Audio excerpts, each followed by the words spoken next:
समाचार बनासकांठाथी प्राप्त थई रह्या छे, ज्यां लेबजी ठाकोर घर वापसी करशे। ડીસા વિધાનસભાની ચૂંટણીમાં અપક્ષ ઉમેદવારી કરી હતી।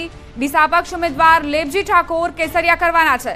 અગાઉ વિધાનસભાની ચૂંટણીમાં ટિકિટ ન આપતા તેમણે અપક્ષ દાવેદારી કરી હતી। લેબજી ઠાકોરે 45,000થી વધુ મત મેળવ્યા હતા। કોંગ્રેસે ઠાકોર ઉમેદવાર મેદાને ઉતારતા ઠાકોર નેતાઓના કેસરિયા શરૂ થઈ ગયા છે।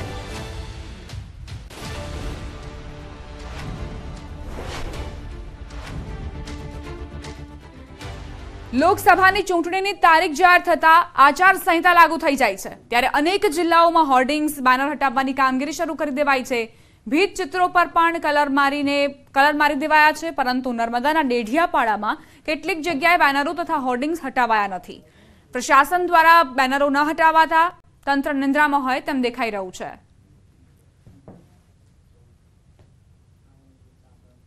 गई काले लोकसभा 2024 ने चूंटणी जाहेरात थई चूकी है, तारीखों जाहिर थई चूकी है, त्यारथी ज आचारसंहिता लागू थई है। परंतु नर्मदा जिल्लाना देडियापाड़ामां आपणे ऊभा छे, त्यां तमे जोई शको छो तेम के तंत्रनी आळोदाई जोवा मळी रही है। कारण के खास जे आचारसंहिताना जे अमलीकरण छे, अमलीकरण नथी थवा आव्युं। अहीं अगाड़ी मोदीनी गेरंटी छे अने जे पोस्टरो जे छे सरकारी ते पण हजू हटाववामां नथी आव्या। जे चूंटणी प्रचार प्रसारमां लागेला जे पोस्टरो छे, बेनरो छे, जे हटाववामां न आवता कही शकाय के जे आचारसंहितानो जे भंग छे ए डेडियापाड़ामां जोवा मळी रह्यो छे। एटले गईकालथी जे आचारसंहिता लागू पड़ी चूकी है, परंतु नर्मदा जिल्लाना अनेक विस्तारों जे डेडियापाड़ा सागबारा विस्तारों छे, ज्यां आजे पण बेनरोना हता जे तंत्र छे तंत्र लगभग निंद्रामां होय तेम लागी रह्युं छे। त्यारे आ खुल्लेआम आचारसंहितानो भंग देखाई रह्यो छे। दीपक पटेल, न्यूज़ 18 गुजराती, नर्मदा। લોકસભાની ચૂંટણીની જાહેરાત થતા તંત્ર સજ્જ બન્યું છે। જેતપુર નગરપાલિકા વહીવટી તંત્ર દ્વારા શહેરમાં લગાવેલા બેનરો હટાવવાની કામગીરી શરૂ કરી દેવાઈ। ચૂંટણીની તારીખ જાહેર થતા આચારસંહિતા અંતર્ગત બેનરો હટાવવાની કામગીરી કરાઈ છે।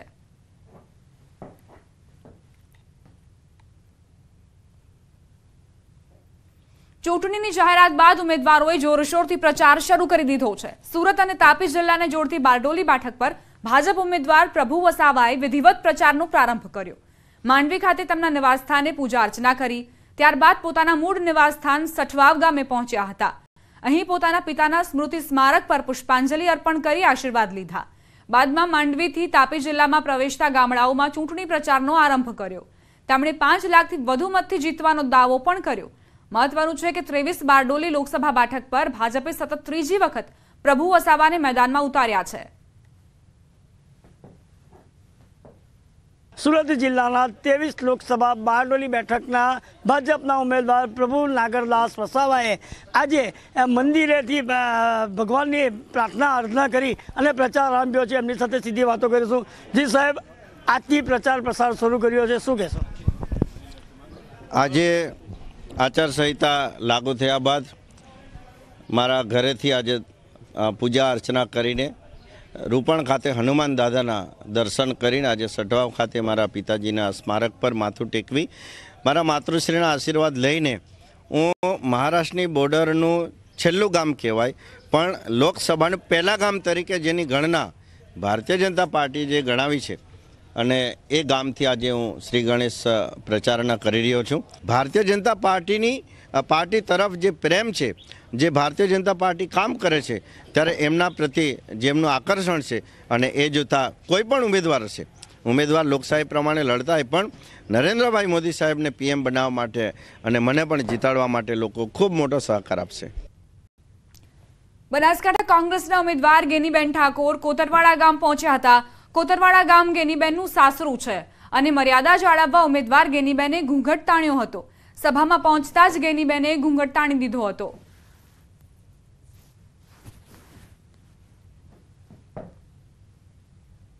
જૂનાગઢ લોકસભા બેઠક અંગે સૌથી મોટા સમાચાર। સંત તરફથી ટિકિટની માંગની વાત પર મોટો ખુલાસો। વિસાવદરના ચાંપરડા ધામના મુક્તાનંદ બાપુએ વિડીયો શેર કરીને સ્પષ્ટતા કરી, કહ્યું આ માત્ર અફવા છે, અમારો માર્ગ જુદો છે, ચૂંટણી લડવાની કોઈ વાત નથી તેવું નિવેદન પણ તેમણે આપ્યું। રસ છે ને એની માંગણી કરી છે, આ તદ્દન ખોટી વાત છે, અફવા છે। અમે તો અલખના આરાધન છીએ, સંતત્વનો નિર્વાહ કરી રહ્યા છીએ। પ્રભુ સ્મરણ કરવું, પરમાર્થ કાર્ય કરવા એ અમારું કાર્ય છે। રાષ્ટ્ર ભાવના જરૂર અમારી અંદર છે અને અમે રાષ્ટ્ર ભાવના રાખીને કામ કરીએ છીએ, પણ ચુનાવ લડવું અગર ભવિષ્યમાં ક્યારે લડવું કે માગણી કરવી કે આવી કોઈ અમારી મનસુબા છે જ નહીં. અમારો માર્ગ અલગ આરાધવાનો છે.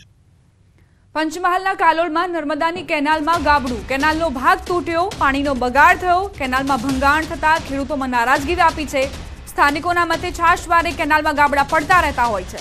જોકે ક્યારેક મોટું ભંગાણ થવા સાથે નુકસાનીની શક્યતાઓ પણ નકારી શકાય એમ નથી. થોડા દિવસો અગાઉ શક્તિપુરા પાસે ભંગાણ સર્જાયું હતું, જેનું માંડ સમારકામ પૂર્ણ થયું. ત્યાં તો બીજું ભંગાણ સર્જાયું.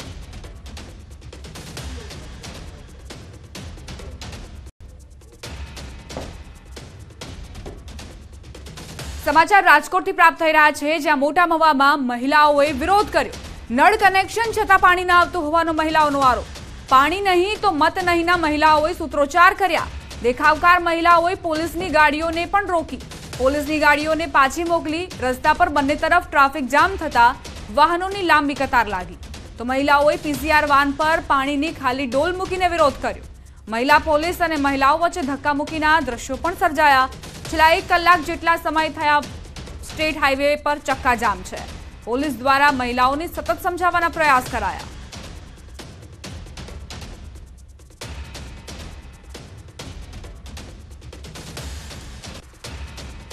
મોટા મોવા વોર્ડ નંબર 11 માં પાઇપલાઇન આવી ગઈ છે, પણ અમને નળ કનેક્શન આપ્યું નથી. મહિનો આપશે, 2 મહિના આપશે, 10 વર્ષથી હજી કાંઈ વ્યવસ્થા છે નહીં. રોડ રસ્તાની વ્યવસ્થા છે નહીં. અમારે 30 દિવસે એક ટેન્કર આવે, ક્યારેક બાધી એમાં અડધું ખાલી કરીને આવે. ટેન્કર વાળા કોર્પોરેશન વાળા પાણી અધરોધર વેચી નાખે છે. અમારે ખાલી પાણી ને રોડ રસ્તા જોઈએ છે. બીજું અમારે બીજી કોઈ લાલચ ન આપે ને તો અમને જરૂર નથી, કારણ કે અમે એટલું તો અમારું કરી લેશું, પણ મેન જરૂરિયાત જ નથી પાણી. તો એના વિના અમે કરીએ શું? વર્ષદીમાં એકવાર દર વખતે આવે છે કે અમે તમને દેશું, પાછી બીજી ચૂંટણી આવશે ને ત્યારે પાછા આવશે.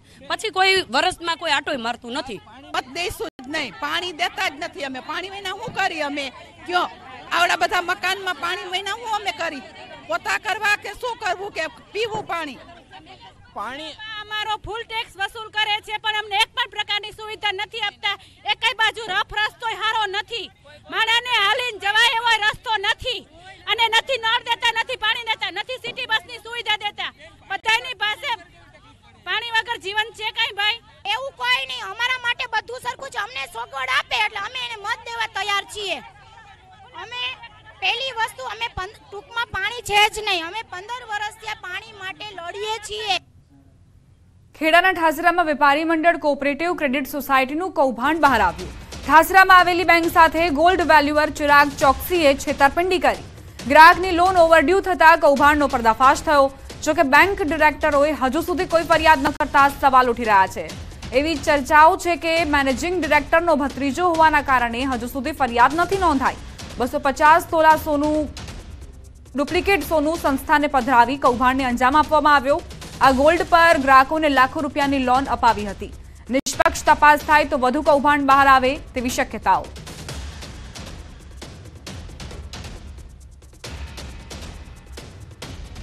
સમાચાર સુરતથી. સુરતના વેસુ વિસ્તારમાં કસ્ટોડિયલ ડેથ મામલે ગુનો નોંધાયો છે. વેસુ વિસ્તારમાં યુવકે યુવતીની છેડતી કરી હતી. ત્યારબાદ પોલીસ ઘટના સ્થળે ન પહોંચી ત્યાં સુધી સ્થાનિકોએ યુવકને પકડી રાખ્યો. ત્યારબાદ યુવકને પોલીસ સ્ટેશન લઈ જવાયો, જ્યાં યુવક બાંકડા પર બેભાન થઈ ગયો. હોસ્પિટલમાં ફરજ પર હાજર તબીબે યુવકને મૃત જાહેર કર્યો. સમગ્ર મામલે પોલીસે કસ્ટોડિયલ ડેથને લઈ ગુનો દાખલ કર્યો છે. પીએમ બાદ મોતનું સાચું કારણ સામે આવશે.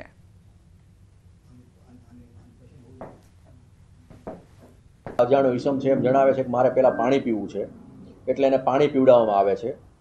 પાણી પીવડાવ્યા બાદ એ કહે છે કે મને છાતીમાં ગભરામણ થાય છે, તો 5-1 મિનિટ મને આરામ કરવા દો, પછી હું જવાબ આપું છું, એમ કરીને બાકડા ઉપર ઢળી પડે છે.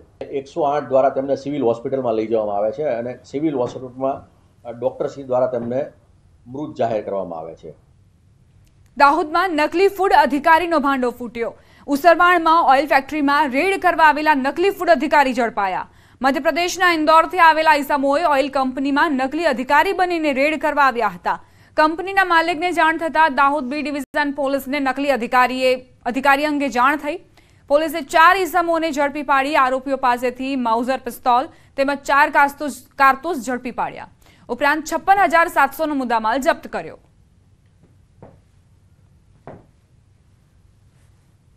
ગુજરાતમાં દારૂની હેરાફેરી કરવાના કિસ્સા છાશવારે સામે આવતા રહે છે, પરંતુ આ વખતે બુટલેગરનો એક અજીબોગરીબ પેંતરાનો પર્દાફાશ થયો. પોલીસે શેરડીના રસના કોલામાંથી રસની જગ્યાએ દારૂની હેરાફેરી ઝડપી પાડી. બાતમીના મળતા પોલીસે બગવાડા ટોલનાકા નજીક વોચ ગોઠવી હતી. શેરડીના રસ કાઢવાના મશીનમાં મોટી માત્રામાં દારૂ છુપાવ્યું તેવું જાણવા મળ્યું. કોલાની અંદર શેરડીના સાંઠા, શેરડીના વેસ્ટની નીચે અને સ્ટેપની ટાયરમાં બનાવેલા ચોરખાનામાંથી મોટી માત્રામાં વિદેશી દારૂનો જથ્થો મળી આવ્યો. કોલામાંથી અંદાજે 35,000ની કિંમતનો 180થી વધુ બોટલનો વિદેશી દારૂનો જથ્થો મળ્યો.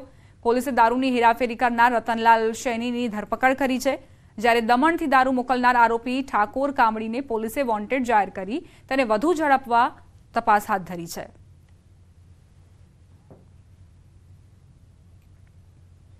ઇન્કમ ટેક્સની ગાડી ચલાવતા ડ્રાઈવરને માર મારી લૂંટવાનો પ્રયાસ. વડોદરામાં જાંબુઆ ચોકડીથી દુમાડ તરફ જતા હાઈવે પર મોડી રાત્રે આ ઘટના બની.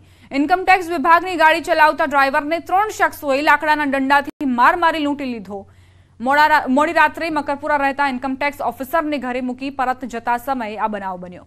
3 અજાણ્યા શખ્સોએ ડ્રાઈવરનું પર્સ, મોબાઈલ ફોન લૂંટીને ફરાર થયા. લાકડાના દંડાથી માર મારતા ડ્રાઈવરને પગમાં ફ્રેક્ચર થયું છે. ડ્રાઈવર હાલ સયાજી હોસ્પિટલમાં સારવાર હેઠળ છે.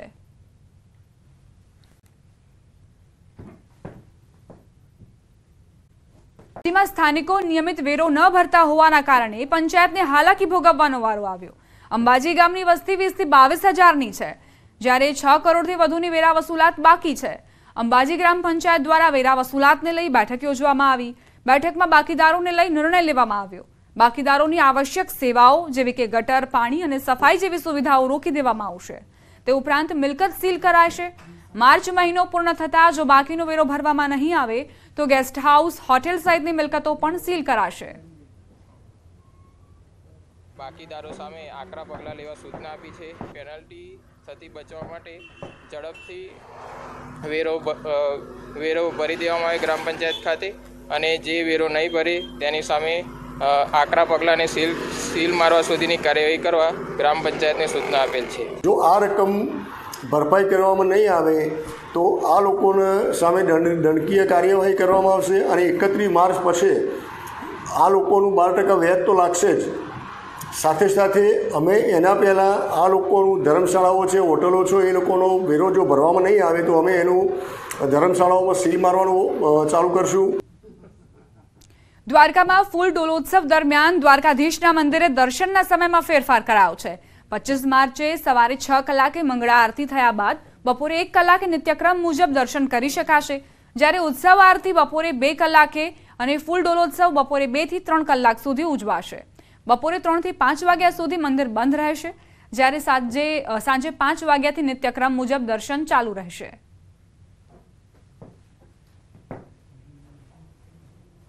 રંગોના તહેવાર હોળીને આડે હવે ગણતરીના દિવસો બાકી છે.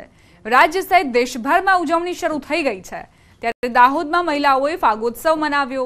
11 વર્ષથી વુમનિયા ગ્રુપ અહીં ફાગોત્સવનું આયોજન કરે છે. આ ફાગોત્સવમાં કૃષ્ણ ભગવાનની વેશભૂષા સહિતની કૃતિઓ આકર્ષણનું કેન્દ્ર બની હતી. નાત જાત પૂછે ન કોઈ હરિકો ભજે સો હરિકા હોય, એ જ રીતે સમગ્ર સમાજની તમામ સમાજની બહેનો આજે 11મા વર્ષમાં પ્રવેશીને જે આ તહેવાર ફાગોત્સવ દાહોદ ખાતે ઉજવી રહ્યા છે. હોળી ધૂળેટીમાં એસટી વિભાગ દોડાવશે વધારાની બસો. સુરતમાં 550થી વધુ બસો દોડાવવાનું આયોજન. હોળી ધૂળેટી પર્વ ઉજવવા માટે મોટી સંખ્યામાં લોકો માદરે વતન જતા હોય છે. મુસાફરોના ધસારાને ધ્યાનમાં રાખીને દર વર્ષની જેમ ચાલુ વર્ષે પણ એસટી વિભાગે વધારાની બસો દોડાવવાનું આયોજન કર્યું છે. સુરત એસટી વિભાગ દ્વારા દાહોદ, ગોધરા, ઝાલોદ સહિત પંચમહાલ તેમજ અન્ય અલગ અલગ જિલ્લાઓમાં હોળી ધૂળેટીના પર્વની મજા માણવા માટે જતા લોકોના ધસારાને પહોંચી વળવા 20 માર્ચથી 23 માર્ચ દરમિયાન 550થી વધુ બસો દોડાવવા અંગેની જાહેરાત એસટી વિભાગના નિયામક દ્વારા કરવામાં આવી. એસટી વિભાગ દ્વારા 20 માર્ચથી 23 માર્ચ દરમિયાન સુરત સ્ટેશન સામે આવેલ એસટી ડેપો સામે વધારાની બસો દોડાવવાનું આયોજન છે. દર વખતે અંદાજિત 550થી વધુ એક્સ્ટ્રા બસો દાહોદ, ઝાલોદ, ગોધરા, પંચમહાલ, લુણાવાડા ખાતે દોડાવવામાં આવશે. ગત વર્ષે 450 જેટલી એક્સ્ટ્રા બસો દોડાવવામાં આવી હતી, જ્યારે આ વર્ષે 550થી વધુ બસો દોડાવવામાં આવશે. મહત્વનું છે કે રાજ્યભરમાં એસટી વિભાગ દ્વારા હોળી પર્વ પર 7,000 ટ્રીપ વધારે દોડાવવાનું આયોજન કરાયું છે. પ્રવાસીઓ સરળતાથી મુસાફરી કરી શકે તે હેતુથી વધારાની એસટી બસો દોડાવાશે. 1500 જેટલી બસો દ્વારા 7000 ટ્રીપોનું આયોજન કરવામાં આવ્યું છે. આ બસો અમદાવાદ, રાજકોટ, અમરેલી, જૂનાગઢ અને ભાવનગર તેમજ ભુજ જેવા વિસ્તારોમાં દોડશે. આ ઉપરાંત ગોધરા, ઝાલોદ, દાહોદ, છોટાઉદેપુર જવા માટે પણ ખાસ ટ્રીપો દોડાવાશે. યાત્રાધામને પણ આવરી લેવામાં આવ્યા છે, જેમાં ડાકોર અને દ્વારકા માટે 500 બસો દોડશે.